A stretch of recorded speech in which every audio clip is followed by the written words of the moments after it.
Ekuqaleni uNtanzi watshela inkantolo ukuthi imoto yamaphoyisa yama endaweni yokulahla imfucuza eGermiston nalapho athe washaywa khona ukuze avume icala.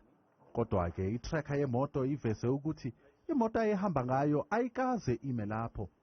Will you be able to estimate how far is it from the dumping site or from that waste transfer facility? Estimate almost 3 kilometers. Ngokusho kukaNtanzi waqala ukushaywa ngaphandle kwasegalaji lase-engine e-Alberton ngasesigangeni. NgokuTracker kuvele ukuthi imoto yama ngaphakathi egalaji yaze yahamba ngakusasa. My lord, if I recall correctly, this vehicle remained here for pretty much the remainder of the day. Iphoyisa elambopha uVusumuzi Mugane litshele inkantolo ukuthi wama kuleli galaji ngoba enenkinga yemoto.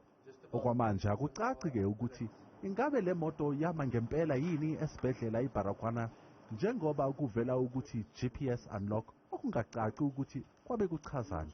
Bese kuvela imizuzu engaphezulu kwe-10 la okungabonakali khona ukuthi imoto yayikuphi ize iyovela isemgwaqweni uChris Han.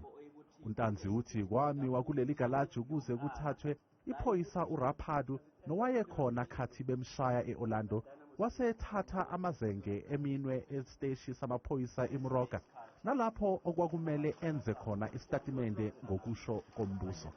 Ezindabeni zethu kumzansi wethu channel 163 ngikulinda Mnisi ngibika ngisePitoli.